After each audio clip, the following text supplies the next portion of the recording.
കൂടുതൽ വാർത്തകളും വീഡിയോകളും കാണാൻ ഈ ചാനൽ സബ്സ്ക്രൈബ് ചെയ്യുക. കൂടെ ബെൽ ബട്ടൺ അമർത്തുക. Please subscribe our channel. Feng shui എന്ന് പറഞ്ഞ ചി എന്ന ഒരു പോസിറ്റീവ് എനർജിയെ, അപ്പോൾ ആ ചി എന്ന് പറയുന്ന ഒരു പോസിറ്റീവ് എനർജിയെ നമ്മുടെ ഗൃഹത്തിലും ഗൃഹാന്തരീക്ഷത്തിലും ദുരുപയോഗപ്പെടുത്തുന്നതായിട്ടുള്ള വിഷയങ്ങളും ധനം വരാതിരിക്കുന്നതോ ഐശ്വര്യം വരാതിരിക്കുന്നതോ അല്ലെങ്കിൽ അന്യോന്യം പരസ്പര വിദ്വേഷം ഉണ്ടാക്കുന്നതായിട്ടുള്ള ഘടകങ്ങളെ മാറ്റി നമ്മുടെ ചുറ്റുപാടിലെ ഊർജങ്ങളെ മെച്ചപ്പെടുത്താൻ, നമ്മുടെ ചുറ്റുപാടിലുള്ള മോശമായിട്ട് ഊർജ്ജങ്ങൾ മാറ്റി അതിനെ മെച്ചപ്പെടുത്താൻ വേണ്ടിയാണ് ഫെങ് ഷൂയിൽ ലാഫിംഗ് ബുദ്ധ, സ്ഫടികമൊക്കെ കുട്ടികളോടൊത്ത് സ്ഫടികം, പിന്നെ പുറത്തോട്ട് തൂക്കിയിട്ട് സ്വർണ്ണക്കട്ടികൾ പുറത്തോട്ട് തൂക്കിയിട്ട് നിൽക്കുന്നതായിട്ടുള്ള ബുദ്ധ, പിന്നെ ഫ്രണ്ട് വശത്ത് മുൻപിൽ ഇഷ്ടംപോലെ സ്വർണ്ണ നാണയങ്ങൾ ഇരിക്കുന്നതായിട്ടുള്ള ബുദ്ധ, പിന്നെ അതുപോലെ ഇപ്പോൾ എൻ്റെ കയ്യിലിരിക്കുന്ന ഈ സാധനം എന്ന് പറഞ്ഞാൽ മുക്കാലി തവളയെന്ന് പറയും. ഈ മുക്കാലി തവളയെന്ന് പറഞ്ഞു കഴിഞ്ഞാൽ 3 കാലേ ഉള്ളൂ. ആ 3 കാലുള്ള തവള നമ്മുടെ ഗൃഹത്തിൻ്റെ ഐശ്വര്യത്തിന് വേണ്ടി ധനം ഇത് ചാടിപ്പിടിക്കുമെന്നാണ് പറയുന്നത്. കടിച്ചെടുത്ത പോലെ എന്നുവെച്ചാൽ പടേന്ന് സാധനം, പടേന്നുള്ള സ്വർണം, പടേന്നുള്ള ധനം, പെട്ടെന്ന് കിട്ടേണ്ടതായിട്ടുള്ള ഐശ്വര്യം, സമ്പൽ സമൃദ്ധി, പ്രസിദ്ധി ഇതൊക്കെ ഉണ്ടാകുമെന്നാണ് ചൈനക്കാർ പറയുന്നത്. ബുദ്ധിവികാസത്തിന് ഏറ്റവും നല്ലൊരു സംഭവമാണ് സ്ഫടികം.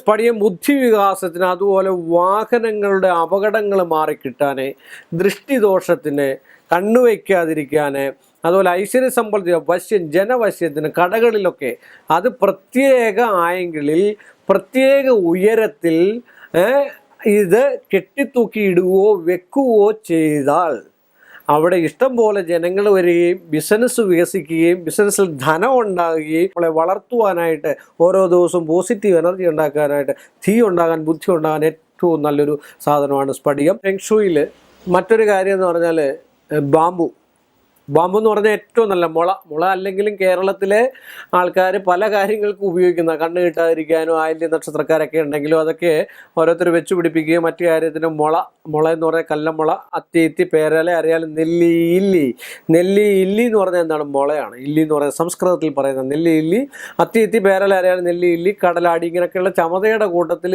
ദേവവൃക്ഷങ്ങളിൽ പെടുന്ന ഒരു സാധനമാണ് മുള.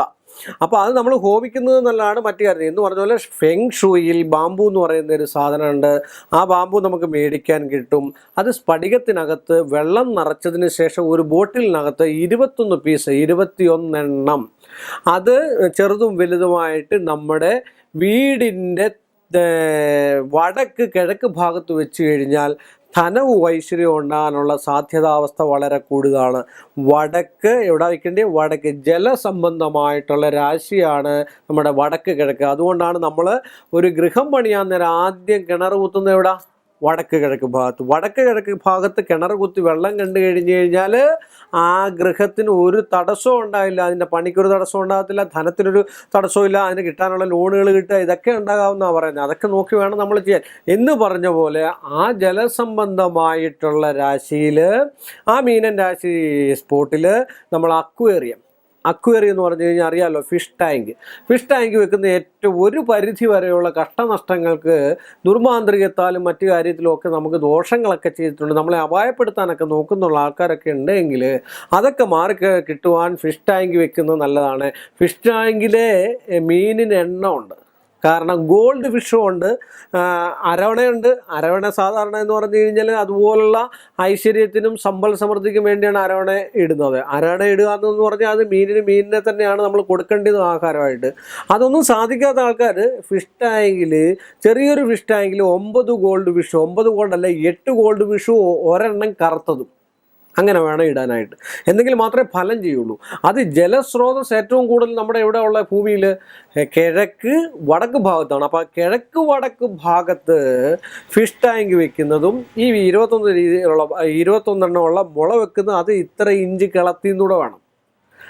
അതൊക്കെ നമുക്ക് വിഷയങ്ങളാണ് അതിനകത്ത്. അത് കൃത്യമായിട്ട് വേണം വെക്കാനായിട്ട്. അത് ഇത്ര ഇഞ്ച് കിളത്തി വെച്ചെങ്കിൽ മാത്രമേ അതിൻ്റെ ഫലം ഉണ്ടാകത്തുള്ളൂ. അപ്പോൾ അങ്ങനെയൊക്കെ വെച്ച് കണ്ടു കഴിഞ്ഞാൽ ധനം ഉണ്ടാകാനും ഐശ്വര്യം ഉണ്ടാകാനും അവിടെ ജലത്തിനും വായുവിനും മറ്റു കാര്യത്തിനൊക്കെ മുട്ടുണ്ടാകത്തില്ല. അത് അപായപ്പെടുത്താൻ വരുന്ന ആൾക്കാർക്ക് അല്ലെ അപായ രീതിയിലുള്ള എന്തെങ്കിലും വിഷയങ്ങളോ കാര്യങ്ങളോ ഒക്കെ ഉള്ളവർക്ക് ഇതൊക്കെ ഉപയോഗിക്കുന്നതും ഒക്കെ നല്ലതാണ്. അതിൽ നിന്നൊക്കെ ഈശ്വരാധീനം ഉണ്ടാകാനും അവിടെ സമ്പൽ സമൃദ്ധിയും ഞമർലച്ചി എന്ന് പറയുന്ന ഒരു ഐശ്വര്യവും ഒരു പോസിറ്റീവ് എനർജി ഉണ്ടാക്കിയെടുക്കാൻ സാധിക്കുമെന്നാണ് എൻ്റെ വിശ്വാസം. നിർത്തുന്നു. നമസ്കാരം. കൂടുതൽ വാർത്തകളും വീഡിയോകളും കാണാൻ ഈ ചാനൽ സബ്സ്ക്രൈബ് ചെയ്യുക. കൂടെ ബെൽ ബട്ടൺ അമർത്തുക. Please subscribe our channel.